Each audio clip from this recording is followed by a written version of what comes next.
الحمد لله رب العالمين نحمده ونستعينه ونستغفره ونؤمن به ونتوكل عليه ونعوذ بالله من شرور أنفسنا ومن سيئات أعمالنا من يهده الله فلا مضل له ومن يضلل فلا هادي له ونشهد أن لا إله إلا الله وحده لا شريك له ونشهد أن سيدنا نبينا مولانا محمدا عبده ورسوله أرسله بالحق بشيرا ونذيرا وداعيا إلى الله بإذنه وسراجا منيرا أما بعد فقد قال الله تعالى في القرآن العظيم والفرقان المجيد أعوذ بالله من الشيطان الرجيم بسم الله الرحمن الرحيم يا أيها الذين آمنوا لا تتخذوا اليهود والنصارى أولياء بعضهم أولياء بعض صدق الله العظيم. எல்லா புகழும் அல்லாஹ் ஜல்ல ஷானஹு தஆலா ஒருவனுக்கே உரித்தாகட்டுமாக. இறுதி தூதர் முஹம்மது ஸல்லல்லாஹு அலைஹி வஸல்லம் அவர்களின் மீதும் அவர்களின் வழிவந்த சஹாபாக்கள், தாபிஈன்கள், தபஅ தாபிஈன்கள், ஷுஹதாக்கள், சாலிஹீன்கள், நல்லோர்கள் நம் அனைவரின் மீதும் அல்லாஹுவின் அன்பும் அருளும் என்றென்றும் நிறைவாக உண்டாகட்டுமாக. ஆமீன்.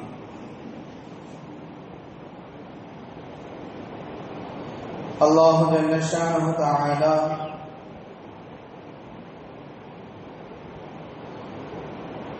இந்த மண்ணில் ஏராளமான சமுதாயத்தை வாழ வைத்திருக்கிறான். ஹஜ்ரத் ஆதம் அலைஹிஸ்ஸலாம் அவர்களில் துவங்கி இறுதி தூதர் முஹம்மது ஸல்லல்லாஹு அலைஹி வஸல்லம் அவர்கள் வரை நிறைய சமுதாயம் இந்த மண்ணில் வாழ்ந்திருக்கிறது, இப்பொழுதும் வாழ்ந்து கொண்டிருக்கிறது. ஒரே ஒரு சமுதாயத்திற்கு மட்டும் அல்லாஹ் நிறைய வெகுமதிகளை தந்திருக்கிறான், தன்னுடைய நிறைய அருள்களை தந்திருக்கிறான், அவர்கள் கேட்டதை தந்திருக்கிறான், அவர்கள் என்னவெல்லாம் விரும்பினார்களோ அத்தனையும் அல்லாஹ் தந்திருக்கிறான். அவர்களுக்கு அல்லாஹ் வைத்த ஒரே நிபந்தனை, நீங்கள் அல்லாஹ்வுக்கு கட்டுப்பட வேண்டும் என்பதை தவிர வேறு ஒன்றும் இல்லை. ஆனால் அந்த சமுதாயத்திற்கு என்ன கேட்டார்களோ அத்தனையும் கொடுத்தார். வானத்தில் இருந்து எங்களுக்கு சுவனத்தினுடைய உணவு வேண்டும் என்று கேட்டார்கள். இந்த உலகத்திலேயே சுவனத்தின் உணவை ருசி பார்த்த சாப்பிட்ட ஒரு சமுதாயம். எங்களுக்கு மேகம் நிழல் தர வேண்டும் என்று கேட்டார்கள். அல்லாஹ் நிழல் தந்தான். பாறையிலிருந்து எங்களுக்கு தண்ணீர் வேண்டும், எங்களுக்கு தாகமாக இருக்கிறது, எனவே எங்களுக்கு தண்ணீர் வேண்டும், அல்லாஹ் தண்ணீரை ஏற்படுத்தி கொடுத்தான். இப்படி நிறைய வெகுமதிகள் சொல்லிக்கொண்டே போகலாம். அத்தனை வெகுமதிகளையும் அல்லாஹ் அந்த சமுதாயத்திற்கு இந்த உலகத்திலேயே கொடுத்தான். எங்களுக்கு எங்கள் சமுதாயத்தில் இருந்துதான் நபிமார்கள் வர வேண்டும் கேட்டார்கள். அல்லாஹ் அவர்களின் சமூகத்தில் இருந்தும் சில நபிமார்களை அல்லாஹ் தந்தான். இத்தனை நிகழ்வுகள் நடந்ததற்கு பின்னாலும் அந்த சமுதாயம் அல்லாஹ்வுக்கு கட்டுப்படவில்லை. அல்லாஹ்வினுடைய கட்டளைகளை உதாசீனப்படுத்தினார்கள், அவைகளில் வரம்பு மீறினார்கள். அப்படிப்பட்ட ஒரு சமுதாயம் தான் யூத சமுதாயம். யூதர்கள் அவர்களுக்கு நிறைவான வெகுமதிகளையும் அவர்கள் கேட்ட நிறைவான அத்தாட்சிகளையும் அல்லாஹ் தந்ததற்கு பின்னாலும் அந்த சமுதாயம் இந்த மண்ணில் வாழ்ந்த காலத்திலும் சரி, இப்பொழுது வாழ்ந்து கொண்டிருக்கக்கூடிய நிலையிலும் சரி, ஏராளமான அநியாயங்களை, ஏராளமான அக்கிரமங்களை வாழ்ந்த காலத்திலும் செய்தார்கள், இப்பொழுதும் செய்து கொண்டிருக்கிறார்கள். முந்தைய காலம் தொட்டு இன்றைய காலம் வரை செய்து கொண்டிருக்கிறார்கள். நாம் அறிந்திருக்கிறோம், யாக்கூப் அலைஹிஸ்ஸலாம் அவர்களுக்கு 12 மக்கள், 12 பிள்ளைகள். அந்த 12 பிள்ளைகளில் யகூதா என்று சொல்லக்கூடிய ஒரு மகனின் வழியில் தோன்றியவர்கள் தான், அவர்களுடைய வழித்தோன்றர்கள் தான் இந்த யூதர்கள். அதனால் அவர்களுக்கு கொஞ்சம் தனிப்பட்ட ஒரு பெருமை எப்பொழுதும் அவர்களுக்கு உண்டு. எப்படி இந்தியாவிலே ஒரு சமுதாயம் நாங்கள் நெற்றியில் இருந்து படைக்கப்பட்டவர்கள் என்று சொல்லி தங்களுக்கென்று தனியான ஒரு மரியாதையை, தனியான ஒரு கௌரவத்தை எதிர்பார்க்கிறார்களோ, அதே போன்று ஒரு நபியின் பரம்பரை, ஒரு நபியினுடைய மகனின் வழித்தோன்றலை வந்தவர்கள், எனவே நாங்கள் உயர்ந்தவர்கள் என்கிற எண்ணம் அவர்களுக்குள் உண்டு. நஹ்னு அப்னாஉல்லாஹ், நாங்கள் அல்லாஹ்வினுடைய பிள்ளைகள் என்று அவர்கள் தங்களை அடையாளப்படுத்திக் கொண்டார்கள். யூதர்கள் குலப்பெருமை பேசினார்கள். இந்த மண்ணில் நாங்கள் தான் உயர்ந்தவர்கள் என்று பேசினார்கள். உயர்ந்த சமுதாயம் நாங்கள் மட்டும்தான், எங்களை கடந்து இருக்கக்கூடிய எல்லோரும் எங்களில் தாழ்ந்தவர்கள் என்று பேசினார்கள். அப்படி ஒரு பெருமையோடு வாழக்கூடிய சமுதாயம் ஏராளமான அநியாயங்களை, அட்டூழியங்களை இன்றைய காலம் வரை தொடர்ந்து செய்து கொண்டிருக்கிறார்கள். அதனால் அல்லாஹ் அவர்களை சாபத்துக்குரியவர்களாக மாற்றினார். அல்லாஹ் அவர்களை சபித்தார். வகாலத்தில் யகூது யதுல்லாஹி குல்லத் ஐதீஹிம், அவர்கள் சொன்ன வார்த்தை மகுலூலத், அல்லாஹ்வினுடைய கை கட்டப்பட்டிருக்கிறது என்று சொன்னார்கள். எங்களின் மீது அல்லாஹ் அதிகாரம் செலுத்த முடியாது என்கிற அளவிற்கு வரம்பு மீறிய வார்த்தைகளை யூதர்கள் பயன்படுத்தினார்கள். இப்படியெல்லாம் அவர்கள் சொன்னதினால் அல்லாஹ் அந்த சமுதாயத்தை சபித்து விட்டான், சாபத்துக்குரியவர்களாக அல்லாஹ் ஆக்கிவிட்டான். காலம் முழுக்க கியாமத்து நாள் வரை அந்த சமுதாயம் சபிக்கப்பட்ட சமுதாயம் சபிக்கப்பட்டு கொண்டே இருக்கிறது. நாம் சூரத்துல் ஃபாத்திஹாவில் ஓதக்கூடிய கைரில் மக்தூபி அலைஹிம், அல்லாஹ்வுடைய கோபத்துக்குரியவர்கள் என்று சொல்லப்பட்டிருக்கக்கூடிய அந்த வார்த்தை என்பது யூதர்களைத்தான் அல்லாஹ் சொல்லுகிறான். கைரில் மக்தூபி அலைஹிம், அல்லாஹ்வினுடைய கோபத்திற்கு ஆளானவர்கள் என்று சொல்லப்படுபவை யூதர்கள் தான், அல்லாஹ்வுடைய கோபத்திற்கு ஆளானவர்கள்.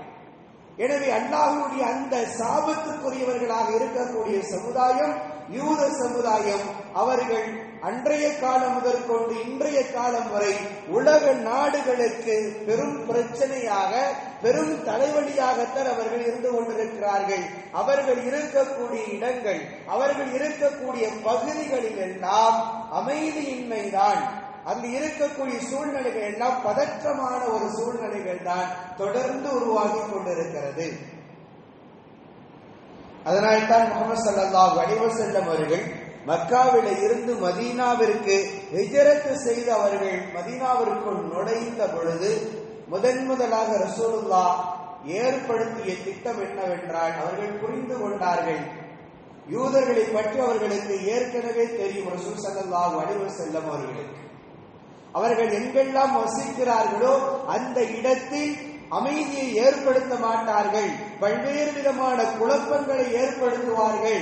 அமைதியான சூழல் அங்கு உருவாகுவதற்கு காரணமாக ஒருபொழுதும் யூதர்கள் இருக்க மாட்டார்கள் என்பது நபி ஸல்லல்லாஹு அலைஹி வஸல்லம் அவர்களுக்கு தெரிந்ததினால் மதீனாவிற்கு நுழைந்ததும் அங்கு வாழ்ந்து கொண்டிருந்த யூதர்களை எல்லாம் அழைத்து அவர்களோடு அமைதிக்கான ஒப்பந்தத்தை ரசூலுல்லாஹ் ஏற்படுத்திக் கொண்டார்கள். ரசூல் ஸல்லல்லாஹு அலைஹி வஸல்லம் அவர்களுடைய தொலைநோக்கு பார்வையில் இல்லை என்றால் அவர்கள் அந்த மண்ணில் முஸ்லிம்களை நிம்மதியாக வாழவிட மாட்டார்கள், மதீனாவாசிகளை நிம்மதியாக வாழவிட மாட்டார்கள், பல்வேறு விதமான தீங்குகள் இழைப்பார்கள் என்பதனால் ரசூலுல்லாஹ் உடன்படிக்கை ஏற்படுத்தினார்கள்.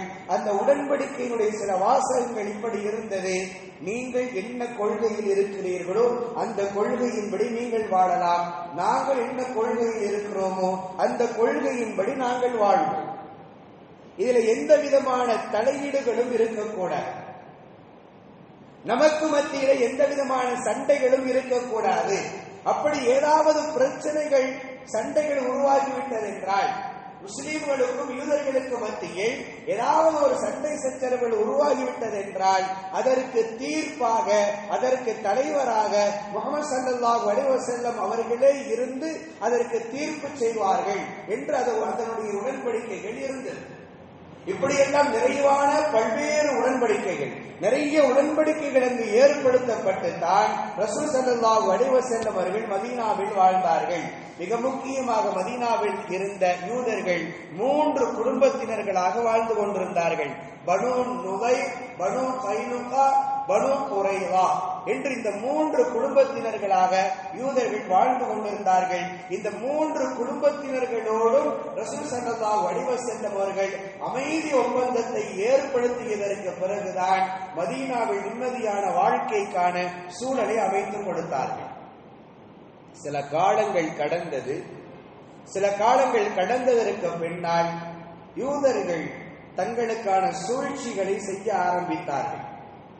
இவர்கள் இருந்த இடத்திலெல்லாம் பிரச்சனைகளாகத்தான் இருக்கும். எனவே மதீனாவில் இவர்கள் வாழ்ந்து கொண்டிருக்கக்கூடிய இந்த சூழலில் அவர்கள் சூழ்ச்சிகளை ஏற்படுத்துகிறார்கள். என்ன சூழ்ச்சி ஏற்படுத்துகிறார்கள் என்றால், முதலாக பனு கைனுகா என்று சொல்லக்கூடிய அந்த குடும்பத்தினர்கள், குடும்பத்தை சார்ந்த ஒருவன் ஒரு பெண்ணிடத்திலே அத்துமீறுகிறான். ஒரு பெண்ணிடத்திலே அநியாயமான முறையில் அந்த பெண்ணிடத்திலே அத்துமீறுகிறான். இதனை பார்த்த ஒரு சஹாபி, ஒரு முஸ்லிம், இதனை பார்த்த ஒரு முஸ்லிம் அதை பொறுத்து கொள்ள முடியாமல் அவனோடு சண்டை செய்கிறார். அந்த சண்டையில் அவனை கொன்று விடுகிறார். இந்த முஸ்லிம் அந்த சண்டையில் அவனை கொன்று விடுகிறார். கொன்றதும் இந்த பனு கைனுகா யூதர்கள் எல்லாம் ஒன்று சேர்ந்து இந்த சஹாபியை கொலை செய்து விட்டார்கள். ரசூல் ஸல்லல்லாஹு அலைஹி வஸல்லம் அவர்களுக்கு இந்த செய்தி வந்த பொழுது ஸல்லல்லாஹு அலைஹி வஸல்லம் அவர்கள் பனு கைனுகா குடும்பத்தினர்களை மதீனாவில் இருந்து அப்புறப்படுத்தினார்கள். நீங்கள் இனிமேல் மதீனாவுக்குள் இருக்கக்கூடாது, பனு கைனுகா குடும்பத்தை சார்ந்த யூதர்கள் மதீனாவில் வாழ்வதற்கு தகுதியற்றவர்கள் என்று தீர்ப்பு செய்து அவர்களை மதீனாவை விட்டு வெளியாக்கினார்கள். இது ஒரு நிகழ்வு. அடுத்து 2 குடும்பத்தினர்கள், பனு நுதைரும் பனு குறைவாவும், இவர்கள் மட்டுமே வாழ்ந்து கொண்டிருக்கிறார்கள் மதீனாவில். மதீனாவில் இவர்கள் வாழ்ந்து கொண்டிருக்கக்கூடிய சூழ்நிலையில் பனு நுதைர் என்ன செய்கிறார்கள் என்றால், அவர்களுக்கு மத்தியிலே ஏற்பட்ட ஒரு சண்டை, ஒரு பிரச்சனை. அந்த பிரச்சனைக்கு ஒப்பந்தத்தின் அடிப்படையில் ரசூல் ஸல்லல்லாஹு அலைஹி வஸல்லம் அவர்கள் அவர்களுக்கு தீர்ப்பு சொல்வதற்காக வேண்டி அவர்களுடைய இடத்திற்கு ரசூலுல்லாஹ் போறார்கள். போய் ஒரு இடத்திலே மரியாதையோடு வரவேற்று ரசூலுல்லாஹ்வை ஒரு இடத்திலே உட்கார வைக்கிறார்கள். ரசூல் ஸல்லல்லாஹு அலைஹி வஸல்லம் அவர்கள் உட்கார்ந்திருக்கும் பொழுது அவர்களுக்கு மேல் இருந்து கல்லை உருட்டி விட்டு, பாறையை உருட்டி விட்டு ரசூலுல்லாஹ்வை ஷஹீதாக்க வேண்டும் என்று அந்த யூத கூட்டம் முடிவு செய்கிறது. முடிவு செய்து ரசூலுல்லாஹ் அமர்ந்திருக்கக்கூடிய அந்த இடத்திற்கு மேலே சில யூதர்கள் இந்த திட்டத்தை செயல்படுத்துவதற்கு செல்கிறார்கள். செல்லும் பொழுது அல்லாஹ் ஜிப்ரீல் அலைஹிஸ்ஸலாம் அவர்கள் மூலமாக இந்த செய்தியை அறிவித்துக் கொடுக்கிறார். ரசூல் ஸல்லல்லாஹு அலைஹி வஸல்லம் அவர்கள் அந்த இடத்திலிருந்து வெளியாகிறார்கள். வெளியேறியதற்கு பின்னால், நீங்கள் ஒப்பந்தத்தை மீறி என்னை ஷஹீதாக்க வேண்டும் என்று நீங்கள் திட்டமிட்டிருக்கிறீர்கள் என்கிற அந்த குற்றத்தின் அடிப்படையில் பனு நுதைரை ரசூல் ஸல்லல்லாஹு அலைஹி வஸல்லம் அவர்கள் மதீனாவிலே இருந்து அப்புறப்படுத்துகிறார்கள். மதீனாவை விட்டு இந்த கூட்டம் வெளியில போகும். இதற்கு பின்னால் சில ஆண்டுகளுக்கு பின்னால் கந்தக்கினுடைய போர் வருகிறது. கந்தக்கினுடைய போரினுடைய யூதர்களுக்கும் முஸ்லிம்களுக்கும் இருந்த ஒப்பந்தம் என்னவென்றால், மதீனாவின் மீது யாராவது போர் தொடுத்தால் யூதர்களும் முஸ்லிம்களும் சேர்ந்து ஒன்று சேர்ந்து அந்த எதிரியை தடுக்க வேண்டும் என்பது யூதர்களுக்கும் முஸ்லிம்களுக்கும் மத்தியில் இருந்த ஒப்பந்தம். இப்பொழுது மதீனாவின் மீது போர் தொடுக்கப்படுகிறது, கந்தக்கினுடைய போர். எனவே இந்த நேரத்தில் முஸ்லிம்கள் மட்டுமே மதீனாவை காப்பாற்றுவதற்காக வேண்டி போராடுகிறார்கள். யூதர்கள் போருக்காக வேண்டி வரல.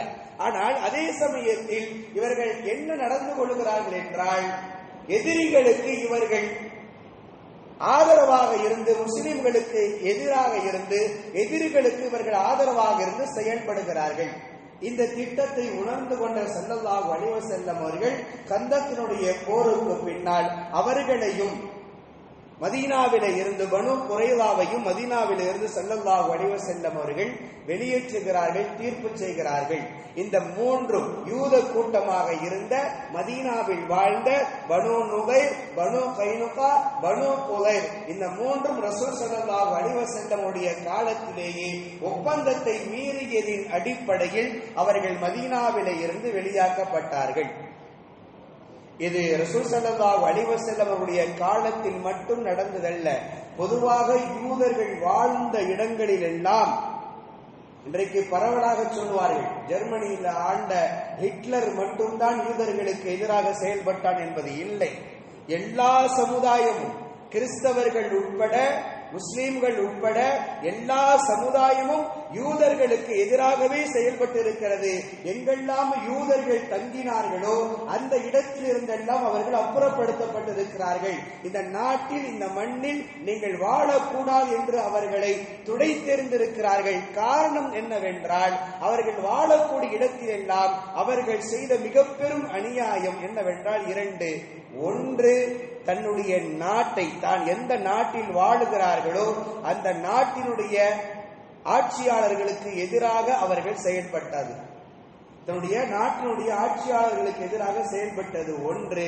இரண்டாவது, அவர்களுடைய தொழில், குடும்ப தொழில் என்பது வட்டி. யூதர்களுடைய குடும்ப தொழில் என்பது வட்டியினுடைய பிசினஸ் தான். அதை செய்து அவர்கள் என்ன செய்தார்கள் என்றால், தங்களை சுற்றி இருக்கக்கூடிய மக்களை எல்லாம் தங்களுடைய அதிகாரத்திற்கு கீழ் கொண்டு வந்தார்கள். யூதர்கள் என்றைக்குமே உழைத்து சம்பாதிக்க மாட்டான். அவனுடைய குணமே என்னன்னா வட்டி தொழில் தான். வட்டியை தொழிலாக கொண்டு பணம் கொடுத்து அதை கட்ட முடியாத பொழுது என்ன செய்வான் என்றால், அவர்களிடத்தில் இருக்கக்கூடிய சொத்துக்களை எல்லாம் அபகரித்து வாங்கினான். அப்படியே கொஞ்சம் கொஞ்சமாக சேர்த்து தங்களை சுற்றி இருக்கக்கூடிய மக்களை தங்களுடைய அதிகாரத்திற்கு கீழ் கொண்டு வந்தான். இது அவனுடைய குடும்ப தொழில். ஹிட்லருடைய வரலாறு அதைத்தான் சொல்லுகிறது. ஏன் ஹிட்லர் யூதர்களை கொலை செய்தான்? தேடி தேடி கொன்றான். சுமார் 50 லட்சம் என்கிறார்கள், கணக்கு எப்படி வேண்டுமென்றாலும் இருக்கட்டும். ஆனால் அவன் ஏன் தேடி தேடி கொலை செய்தான்? ஜெர்மனியை விட்டு ஹிட்லர்களை ஒட்டுமொத்தமாக வெளியாக்கினான் என்றால் இரண்டு காரணங்கள். ஒன்று, தன்னுடைய அதிகாரத்திற்கு, தன்னுடைய ஆட்சிக்கு அவர்கள் துரோகம் இழைத்தது. தன்னுடைய நாட்டுக்குள் இருக்கக்கூடிய ரகசியங்களை வெளியில எதிரி படைகளுக்கு அவன் சொன்னது ஒரு காரணம். மிக முக்கியமாக பிரிட்டனுக்கு அவன் சொன்னது ஒரு காரணம். இரண்டாவது காரணம் என்னவென்றால், அவன் தன்னுடைய தொழில் மூலமாக, வட்டி தொழில் மூலமாக ஜெர்மானியர்களை அவன் அதிகாரம் செலுத்தியது. தன்னுடைய நாட்டு மக்களின் மீது அவன் அதிகாரம் செலுத்தியதை ஹிட்லர் விரும்பல. இவன் நாடோடியாக வந்தவன், இந்த ஊருக்குள்ள வந்தவன், இவன் என்னுடைய சொந்த மக்களை அதிகாரம் செலுத்துகிறான், எனவே இவன் இந்த மண்ணிலே இருக்கக்கூடாது என்பதுதான் ஹிட்லர் யூதர்களின் மீது கடுமையாக கோபம் கொண்டதற்கும், தேடி தேடி அவர்களை கொலை செய்ததற்கும் இந்த இரண்டு காரணங்கள். தன் நாட்டு மக்களின் மீது அவன் அதிகாரம் செலுத்தியதும், தங்களுடைய ரகசியங்களை வெளிநாட்டு மக்களுக்கு, எதிரி படைகளுக்கு அவன் சொன்னதும் தான் தேடி தேடி கொலை செய்தான். இப்படி அவன் எந்த இடத்திற்கெல்லாம் சென்றானோ அங்கெல்லாம் நிம்மதி இல்லாத சூழ்நிலை. எனவே அந்த நாட்டில் ஆளக்கூடிய மக்களால், அவர்கள் எந்த சமுதாயம் சார்ந்தவர்களாக இருந்தாலும் சரி, அவர்கள் கிறிஸ்தவ நாடாக இருக்கட்டும், மற்ற முஸ்லிம் நாடாக இருக்கட்டும், அல்லது புத்த நாடாக இருக்கட்டும், மற்ற மதங்கள் சார்ந்த நாடாக இருக்கட்டும், எந்த நாட்டிலெல்லாம் யூதன் போய் வசித்தானோ அந்த நாட்டினுடைய ஆட்சியாளர்கள் அந்த நாட்டிலிருந்து சில காலத்திற்கு பின்னால் யூதர்களை வெளிநடப்பு செய்திருக்கிறார்கள். நீங்கள் இங்கே இருக்கக்கூடாது என்று அவர்களை துரத்தி இருக்கிறார்கள். இப்படியே தொடர்ந்து துரத்தி கொண்டே ஒவ்வொரு பகுதிகளாகவே அடைந்து கொண்டு வந்த யூத சமுதாயம் ஒரு நாள் அவர்களுக்குள் மத்தியிலே ஒரு திட்டமிடப்படுகிறது. 1985 சமயத்துல அவர்களுக்கு மத்தியிலே ஒரு திட்டம். தியோடர் ஹெசில் என்று சொல்லக்கூடிய ஒரு யூதன் ஒரு திட்டமிடுகிறான். என்ன திட்டமிடுகிறான் என்றால், இப்படியே நம்முடைய சமுதாயம் எந்த நாட்டிலையும் வசிக்க முடியல, போகும் இடமெல்லாம் நம்மளை துரத்தி கொண்டே இருக்கிறார்கள், எனவே நமக்கென்று ஒரு நாடு வேண்டும். ஒரு 6 யூதர்கள் ஒன்று சேர்ந்து முதலாக ஒரு 6 யூதர்கள் ஒன்று சேர்ந்து ஆலோசனை செய்கிறார்கள். நமக்கு மத்தியிலே ஒரு நாடு வேண்டும் என்று சொல்லி உலக யூதர்களின் கூட்டமைப்பு என்று சொல்லி அதற்கு பெயர் வைத்துக் கொண்டு யூதர்கள் எங்கெல்லாம் பணம் சம்பாதித்து பெரும் பணக்காரர்களாக இருக்கிறார்களோ அவர்களிடத்தில் எல்லாம் இந்த செய்திகளை சொல்லி பணங்களை சேகரிக்கிறார். பணங்களை சேகரித்ததற்கு பின்னால் அன்றைக்கு துருக்கியினுடைய அதிபராக இருந்த கலீஃபா சுல்தான் அப்துல் ஹமீத் என்று சொல்லக்கூடிய ஒருவரிடத்திலே சென்று அழுது புலம்புகிறான், கெஞ்சுகிறான். எங்களை எல்லா நாட்டவர்களும் துரத்துகிறார்கள், நாடோடிகளாக நாங்கள் நாடு இல்லாமல் அடைந்து கொண்டிருக்கிறோம். எனவே உங்களுடைய ஆட்சிக்கு உட்பட்ட பகுதியில் எங்களை வாழ்வதற்கு அனுமதி கொடுங்கள் என்று அழுது புலம்பி கெஞ்சுகிறது யூதர்களுடைய கூட்டம். இவர்களின் மீது இறக்கப்பட்ட சுல்தான் அப்துல் ஹமீத் அவர்கள் தங்குவதற்காக வேண்டி அனுமதி கொடுக்கிறார். துருக்கியினுடைய ஆட்சிக்கு உட்பட்ட பகுதியில் தான் இன்றைய பலஸ்தீனமும் அன்றைக்கு இருக்கிறது. துருக்கியினுடைய ஆட்சிக்கு உட்பட்ட பகுதியில் தான் இன்றைய பலஸ்தீனமும் இருக்கிறது. எனவே இவர்கள் தங்குவதற்காக வேண்டி பலஸ்தீனத்தில் போய் தங்குகிறார்கள். நாடோடிகளாக வந்தவர்கள் தங்குவதற்கு அனுமதி பெற்று கெஞ்சி கூத்தாடி அவர்கள் அழுது புலம்பி தங்குகிறார்கள். இறக்கப்பட்ட அப்துல் ஹமீத் தங்குவதற்கு இடம் கொடுக்கிறார். மன்னராக இருந்தவர். நாட்கள் செல்லுகிறது. செல்லும் பொழுது இவர்கள் தங்களுடைய குலத்தொழிலாக இருக்கக்கூடிய வட்டியினுடைய தொழிலை அங்கும் செய்கிறார்கள், பலஸ்தீனத்திலேயும் செய்கிறார்கள். செய்யும் பொழுது பலஸ்தீனத்தில் இருக்கக்கூடிய ஏழை மக்கள் தன்னுடைய வறுமையின் காரணமாக இவர்களிடத்திலே வட்டிக்கு பணம் வாங்குகிறார்கள். அதை கட்ட முடியாத பொழுது அல்லது கட்டுவதற்காக வேண்டி அவர்கள் அவகாசம் கேட்கும் பொழுது இவன் என்ன செய்கிறான் என்றால், இந்த யூதன் உங்களுடைய வீட்டை எங்களுக்கு வித்திருங்க, நீங்கள் வசிக்கக்கூடிய உங்களுடைய வீட்டை எங்களுக்கு விற்பனை செய்து விடுங்கள், இன்னும் உங்களுக்கு பணம் வேண்டும் என்றாலும் நாங்கள் தருகிறோம் என்று சொல்லி பணத்தின் மீது ஒரு ஆசையை ஏற்படுத்தி கூடுதல் பணத்தை கொடுத்து கடன் வாங்கியவர்கள், வட்டிக்கு பணம் வாங்கியவர்கள் கொடுக்க முடியாதவர்களுடைய வீடுகளை எல்லாம், இடங்களை எல்லாம் கொஞ்சம் கொஞ்சமாக யூதர்கள் அபகரிக்கிறார்கள். இது அப்படியே கொஞ்சம் கொஞ்சமாக நடக்கிறது. பலஸ்தீனத்தில் இருக்கக்கூடிய சில பகுதிகளை எல்லாம் தங்களுக்கான சொந்த இடமாக இவன் மாற்றிக்கொண்டிருக்கிறான். இந்த சமயத்தில் தான் முதலாம் உலக போர் நடக்கிறது. 1914 சமயத்தில் முதலாம் உலக போர் நடக்கிறது. முதலாம் உலக போர் நடக்கும் பொழுது ஒரு பக்கம் ஜெர்மனி, ஆஸ்திரேலியா, ஹங்கேரி, துருக்கி, பல்கேரியா போன்ற நாடுகள் ஒரு அணியில இருந்து, இன்னொரு அணியில England, France, Belgium, Serbia, Russia, Italia போன்ற நாடுகள் இன்னொரு பகுதி. இப்படி 2 பகுதி நாடுகளும் ஒன்றுக்கொண்டு மோதிக்கொண்டு முதலாம் உலக போர் நடக்கிறது. நடக்கக்கூடிய இந்த சமயத்தில் யூதர்கள் தெளிவாக திட்டமிடுகிறார்கள். இந்த போர்க்களத்தை நாம் தெளிவாக பயன்படுத்திக் கொண்டு நமக்கான ஒரு நாட்டை உருவாக்கி கொள்ள வேண்டும் என்று இவர்கள் முயற்சி செய்து பிரிட்டன், இங்கிலாந்து இடத்துல போறாங்க. இங்கிலாந்து இடத்துல யூதர்களுடைய ஒரு குழு சென்று அவர்களோடு ஒரு ஒப்பந்தம் ஏற்படுத்துகிறது. என்ன ஒப்பந்தம் என்றால், இவர்கள் வசிக்கக்கூடிய பகுதி துருக்கிக்கு உட்பட்ட பகுதி. துருக்கி என்பது இன்னொரு திசையில இருக்குது, இன்னொரு திசையில பிரிட்டன். பிரிட்டன் போய் சொல்றாங்க, அங்கே இருக்கக்கூடிய செய்திகளை, ரகசியங்களை உங்களுக்கு நாங்கள் வந்து சொல்லுகிறோம், உங்களுக்கு தேவையான பணம் தருகிறோம், அதையெல்லாம் நீங்கள் வாங்கிக் கொண்டு நாங்கள் தரக்கூடிய சில ராணுவ ரகசியங்களையும் உங்களுக்கு சொல்லுகிறோம். இதற்கு பகரமாக நீங்கள் எங்களுக்கான ஒரு நாட்டை பலஸ்தீனத்தில் உருவாக்கி கொடுக்கணும். நாங்கள் அந்த பகுதியில வாழ்ந்து கொண்டு இருக்கிறோம், எனவே அங்கே எங்களுக்கு சொந்த நாடு ஒன்று எங்களுக்கு நீங்கள் உருவாக்கி கொடுக்கணும். நீங்கள் இந்த போரிலே வெற்றி கண்டு விட்டால் செய்வீங்களான்னு பிரிட்டன் கேட்கிறாங்க. இங்கிலாந்து அந்த ஒப்பந்தம் போடப்படுகிறது, அந்த ஒப்பந்தம் ஏற்றுக்கொள்ளப்படுகிறது. அவர்கள் ஆசைப்பட்டதற்கு தோதுவாகவே என்ன நடக்கிறது என்றால், துருக்கி உட்பட்ட, ஜெர்மனி உட்பட்ட அந்த நாடுகள் எல்லாம் முதலாம் உலக போரில் தோற்று போகிறது. இங்கிலாந்தினுடைய தலைமையில் நடந்த அந்த நாடுகள் எல்லாம் வெற்றி காணுகிறது. வெற்றி அடைந்ததற்கு பின்னால் இந்த யூதர்கள் தன்னுடைய ஒப்பந்தத்தின் அடிப்படையில் இங்கிலாந்திடத்திலே தங்களுக்கான நாடு வேண்டும் என்று அவர்கள் கேட்கிறார்கள். அவர்களுடைய அந்த ஒப்பந்தத்தின் அடிப்படையில் தான் அவர்களுக்கு 1948 அதிகாரப்பூர்வமாக இஸ்ரேல் என்கிற ஒரு நாடு உருவாக்கப்படுகிறது. இது பிரிட்டனின் தலைமையில் பல்வேறு நாடுகள் இதற்கெல்லாம் உடன்பட்டு அப்படி ஒரு நாடு அதிகாரப்பூர்வமாக உருவாக்கப்படுகிறது. நாம் புரிந்து கொள்ள வேண்டும், நாடோடிகளாக இந்த மண்ணில் உலகம் முழுவதும் அலைந்து கொண்டிருந்தவர்கள், திரிந்து கொண்டிருந்தவர்கள் யூதர்கள்.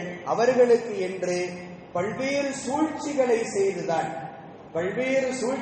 செய்துதான் தங்களுக்கான இஸ்ரேல் என்கிற சொல்லக்கூடிய ஒரு நாட்டை அவர்கள் உருவாக்கி கொண்டார்கள். இவர்கள் எப்பொழுதுமே எதிரிகளாகவே வாழ்ந்திருக்கிறார்கள். யாரோடும் இவர்கள் சமரசம் செய்து கொண்டதில்லை. இவர்களை பொறுத்தவரை தான் மட்டுமே இந்த மண்ணில் உயர்ந்தவன் என்கிற சிந்தனையோடு அவர்கள் இருக்கக்கூடியவர்கள். தன்னை தவிர உலகத்தில் எந்த சமுதாயமும், அது கிறிஸ்தவர்களாக இருக்கட்டும், முஸ்லிம்களாக இருக்கட்டும், மற்ற எந்த சமுதாயமாக இருக்கட்டும், யாரும் உயர்ந்தவர்கள் இல்லை, நாங்கள் மட்டுமே இந்த மண்ணில் உயர்ந்தவர்கள் என்கிற சிந்தனையோடு இவர்கள் காலம் முழுக்க வாழக்கூடியவர்கள். அதனால் இவர்கள் மனோ இச்சையின்படி அதிகமாக வாழ்வதினால் இவர்கள் பல நபிமார்களை கொலை செய்திருக்கிறார்கள். யூதர்கள் பல நபிமார்களை கொலை செய்திருக்கிறார்கள். கிட்டத்தட்ட 300க்கும் அதிகமான நபிமார்களை கொலை செய்திருப்பதாக அப்துல்லாஹ் இப்னு மஸ்ஊத் ரலியல்லாஹு அன்ஹு அவர்கள் சொல்கிறார்கள். எந்த அளவுக்கு இவர்களுக்கு நபிமார்களை கொலை செய்தல் என்பது ரொம்ப சாதாரணமான ஒரு செயல், சாதாரணமான ஒரு விஷயம். அதை பெரிதாகவே அவர்கள் எடுத்துக்கொள்ள மாட்டார்கள். கானத்து பனு இஸ்ராயீல் தக்வத்துல் ஃபில் யௌமி 300 நபியின் 300 நபிமார்கள் வரை கொலை செய்திருக்கிறாங்க. கொலை செய்து விட்டு சும்மா எப்போது சூக்க பக்லிகி மின் ஆகிரி நகார், காலையில கொலை செஞ்சுட்டாங்கன்னா, ஏதோ நபிமார்களை காலையில கொலை செய்து விட்டால் அந்த குற்ற உணர்ச்சிகள் கூட இல்லாமல் மாலை நேரத்தில் இவங்க தன்னுடைய வியாபாரத்தை பார்க்கறதுக்கு போயிருவாங்க. மாலை நேரத்தில் இவர்கள் தன்னுடைய தொழிலை செய்வதற்காக வேண்டி சாதாரணமாக சென்று விடுவார்கள். அந்த அளவுக்கு குற்ற உணர்ச்சிகளே இல்லாதவர்கள். ஹஸரத் ஜக்கரியா அலைஹிஸ்ஸலாம் அவர்களை யூத சமுதாயம் தான் கொலை செய்தது. ஹஸரத் யஹ்யா அலைஹிஸ்ஸலாம் அவர்களை யூத சமுதாயம் தான் கொலை செய்தது. அதே போன்று நாம் அறிந்திருக்கக்கூடிய ஹஸரத் ஈசா அலைஹிஸ்ஸலாம் அவர்களை கொலை செய்வதற்கான எல்லா விதமான முயற்சிகளும் எல்லா விதமான திட்டங்களையும் செய்தவர்கள் யூதர்கள். அது யூதர்களுக்கும் தெரியும், கிறிஸ்தவர்களுக்கும் தெரியும். ஆனால் என்ன பிரச்சனை தெரியுமா? இன்றைக்கு உலகத்துல ஏற்றுக்கொள்ள முடியாத எதிரும் புதிருமாக இருக்கக்கூடிய இரண்டு எதிரிகளாக இருக்கக்கூடியவர்கள் எங்கள் நண்பர்களாக இருக்கிறார்கள், கிறிஸ்தவர்களும் யூதர்களும். கிறிஸ்தவர்கள் யாரை கடவுளாக வணங்கிக் கொண்டிருக்கிறார்களோ அந்த இயேசுவை கொலை செய்தவர்கள் யூதர்கள். ஆனால் இங்கு என்ன நடக்கிறது என்றால், உலகத்தில் யூதர்களும் கிறிஸ்தவர்களும் இங்கு நண்பர்களாக இருந்து முஸ்லிம்களை எதிர்கொண்டிருக்கிறார்கள். முஸ்லிம்களை பொது எதிரிகளாக ஆக்கி இவர்களை எதிர்கொள்வதற்கான அத்தனை சூழ்ச்சிகளும் உலகத்தில் நடந்து கொண்டிருக்கிறது. அதனால்தான் அல்லாஹ் சொன்னான், யா அய்யுஹல்லதீன ஆமனு லா தத்தஹிதுல் யஹூத வன் நஸாரா அவுலியா, ஈமான் கொண்டவர்களே, முஸ்லிம்களை, நீங்கள் யூதர்களையும் கிறிஸ்தவர்களையும் நீங்கள் பகிரங்க நண்பர்களாக நீங்கள் எடுத்துக் கொள்ளாதீர்கள். நீங்கள் நண்பர்களாக நீங்கள் ஆக்கிக் கொள்ளாதீர்கள். பஅதுஹும் அவுலியா பஅத், அவர்களில் சிலர்கள் சிலர்களுக்கு நண்பர்களாகவே இருக்கிறார்கள். அல்லாஹ் சொன்ன வார்த்தை ஆச்சரியமான ஒன்றுதான். தாங்கள் கடவுளாக வணங்கக்கூடிய ஈசாவை கொலை செய்ய வேண்டும் என்று முயற்சி செய்தவர்கள் யூதர்கள். அது எல்லோருக்குமே தெரியும். வரலாறு இன்று வரை அதை உறுதிப்பட பதிவு செய்திருக்கிறது. இருந்த போதிலும் அவர்கள் இருவர்களும் நண்பர்களாக இருக்கிறார்கள். அதை எத்தனை அல்லாஹ் சொல்லுகிறான், பஅதுஹும் அவுலியா பஅத், அவர்கள் சிலர்கள் சிலர்களுக்கு நண்பர்களாக இருக்கிறார்கள். எனவே நீங்கள் உங்களுக்கு அவர்களை நண்பர்களாக நீங்கள் எடுத்துக்கொள்ள வேண்டாம் என்று அல்லாஹ் முஸ்லிம்களுக்கு எச்சரிக்கை செய்கிறான். ஆனால் இன்றைக்கு உலக நாடுகளில் என்ன நடந்து கொண்டிருக்கிறது என்றால், இஸ்ரேலோடு சில இஸ்லாமிய நாடுகள் உடன்பட்டு இருக்கிறது, அவர்களோடு சில நட்புறவுகளை கையாண்டு கொண்டிருக்கிறது. காரணம் கேட்டால் அரசியல் ரீதியான சில காரணங்களை முன்வைத்துக் கொண்டிருக்கிறார்கள். அதனால் இஸ்ரேல் இந்த அளவுக்கு அதிகாரத்தோடு செயல்பட்டுக் கொண்டிருக்கிறது. சுற்றிலும் இஸ்லாமிய நாடுகளுக்கு மத்தியில் ஒரு குட்டி நாடாக இஸ்ரேல் இருந்து இன்றைக்கு ஒட்டுமொத்த இஸ்லாமிய நாடுகளையும் இன்றைக்கு அச்சுறுத்துவதற்கான அத்தனை வேலைகளையும் செய்து கொண்டிருக்கிறது. ஆனால் இஸ்லாமியர்கள் ஒன்றுபட்டு நின்றிருந்தால் என்றைக்கோ இஸ்ரேல் என்கிற ஒரு நாடு அந்த மண்ணில் உருவாகாமலேயே பாதுகாக்கப்பட்டிருக்க முடியும். ஆனால் இன்றைக்கு அதுவெல்லாம் நடக்காமல் இன்றைக்கு அதிகாரத்தோடு அவர்கள் எதிர்கொண்டிருக்கிறார்கள் என்றால் அந்த துணிச்சலை நாம் கொஞ்சம் யோசித்து பார்க்க வேண்டும். அதன் பின்னணியில் பல்வேறு நாடுகள், அமெரிக்கா உட்பட பல்வேறு நாடுகள் உடன்பட்டு இருப்பதுதான் இதற்கான மிக முக்கியமான காரணம். ரசூல் ஸல்லல்லாஹு அலைஹி வஸல்லம் அவர்கள் நமக்கு எச்சரிக்கையாகவே சொல்லிவிட்டார்கள். என்ன நிலைகள் எல்லாம் பின்னால் வரும் என்பதை நமக்கு உணர்த்தி விட்டார்கள். யூதர்களுக்கும் முஸ்லிம்களுக்கும் மத்தியிலே கடுமையான யுத்தம் என்பது நிச்சயமாக ஏற்படும். கடுமையான போர் என்பது நிச்சயமாக ஏற்படும். லதுகாத்திலுன்னல் யஹூத ஃபலதக்துலுன்னஹும் ஹத்தா யகூலுல் ஹஜர் யா முஸ்லிம் ஹாதி யஹூதியின் ஃபதஆலா ஃபக்துலு. ரசூல் ஸல்லல்லாஹு அலைஹி வஸல்லம் அவர்கள் சொன்னார்கள், யூதர்களுக்கும் முஸ்லிம்களுக்கும் மத்தியிலே கடுமையான போரினுடைய சூழல் என்பது உருவாகும். அப்படி உருவாகும் பொழுது அல்லாஹ்வினுடைய உதவி என்பது எந்த அளவுக்கு கிடைக்கும் என்றால் ரசூலுல்லாஹ் சொன்னார்கள், மரங்களும் கல்லும் முஸ்லிம்களிடத்திலே பேசும். மரமும் கல்லும் முஸ்லிம்களிடத்திலே பேசும். யா முஸ்லிம் ஹாதா யஹூதியன், முஸ்லிமே எனக்கு பின்னால் ஒரு யூதன் ஒளிந்திருக்கிறான். ஃபதஆலா, இங்கே வா, ஃபக்துலு, அவனை நீ கொலை செய். சொல்வது மனிதர்கள் அல்ல, மரமும் கல்லும் சொல்லும். ரசூல் ஸல்லல்லாஹு அலைஹி வஸல்லம் அவர்கள் சொல்லுகிறார்கள், அந்த அளவுக்கு கடுமையான யுத்தத்தினுடைய காலம் என்பது நிச்சயமாக ஒரு நாள் வரும். ஆனால் அவர்களை ஒரே ஒரு மரம் மட்டும் காண்பித்து கொடுக்காது என்பதையும் ரசூலுல்லாஹ் உணர்த்தியிருக்கிறார்கள். ஒரே ஒரு மரம், இல்லல் கர்கத ஃபைன்னஹு மின் ஷஜரில் யஹூத். கர்கத் என்று சொல்லக்கூடிய ஒரு மரம், அது சில அறிவிப்பின்படி அது அந்த பகுதியில் மட்டும்தான், பலஸ்தீனம் உட்பட அந்த அரபு நாடுகளுடைய பகுதிகளில் சுற்றிலுமாக முள்கள் நிறைந்திருக்கக்கூடிய ஒரு மரம் என்று அதற்கு பொருள் தரப்படுகிறது. அந்த மரம் அங்கு மட்டுமே விளையும். யூதர்கள் இன்று வரை அந்த மரத்தை விளைவிக்கிறார்கள். அந்த மரத்தை தங்களுடைய ஒவ்வொரு வீடுகளிலேயும் அதை முளைக்க செய்து கொண்டிருக்கிறார்கள். எதற்காக வேண்டி என்றால், ஆபத்து வரும் பொழுது இந்த மரம் மட்டுமே தங்களை பாதுகாக்கும் என்பதனால் அந்த வேலையை செய்து கொண்டிருக்கிறார்கள். ஹதீஸின் மீது அவர்களுக்கு அவ்வளவு வலுவான நம்பிக்கை உண்டு, ரசூலுல்லாஹ்வுடைய வார்த்தையின் மீது. ஆனால் கர்கத் என்று சொல்லக்கூடிய மரம் மட்டும் தன்னை காட்டிக் கொடுக்காது என்பதனால் அவர்கள் அந்த மரத்தை மட்டும் முளைய செய்து கொண்டிருக்கிறார்கள் என்கிற செய்திகளையும் நாம் பார்க்கிறோம். அப்படிப்பட்ட சூழ்நிலை என்பது முஸ்லிம்களுக்கும் யூதர்களுக்குமான போர் என்பது, இந்த போரை நாம் எடுத்துக்கொள்ளலாமா அல்லது இது இன்னும் கொஞ்சம் உக்கிரமாக மாறுமா என்பதெல்லாம் காலம்தான் அதற்கு பதில் சொல்லும். அடுத்தடுத்த நிலைகள் மாறும் பொழுதுதான் சூழ்நிலைகளுடைய நிலைகள் எல்லாம் தெரியும். ஆனால் நாம் இப்பொழுது இஸ்ரேலுக்கு எதிராகவும் பலஸ்தீன மக்களுக்கும் இன்றைக்கு இஸ்ரேலின் மீது கடுமையாக போர் எடுத்துக் கொண்டிருக்கக்கூடிய ஈரானுக்கு ஆதரவாகவும் நாம் தொடர்ந்து துஆ செய்வதற்கு கடமைப்பட்டிருக்கிறோம். இப்படி ஒரு நாளை தான் பலஸ்தீன மக்கள் எதிர்பார்த்து கொண்டிருந்தார்கள், உலக முஸ்லிம்கள் எதிர்பார்த்து கொண்டிருந்தார்கள்.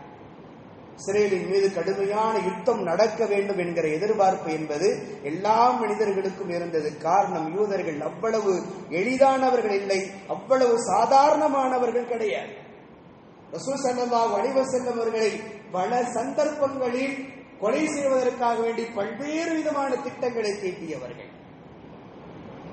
கைபர்களுடைய வெற்றிக்கு பின்னால் யூதர்கள் திட்டமிடுகிறார்கள், முஸ்லிம்கள் வெற்றி அடைந்து விட்டார்கள், ரசூலுல்லாஹ்வுக்கு வெற்றி கிடைத்து விட்டது.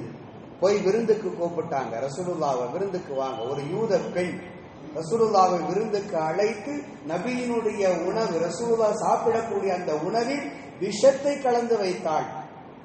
யூத பெண்மணி விஷத்தை கலந்து வைத்தாள். ரசூல் ஸல்லல்லாஹு அலைஹி வஸல்லம் அவர்கள் சாப்பிட்டார்கள்.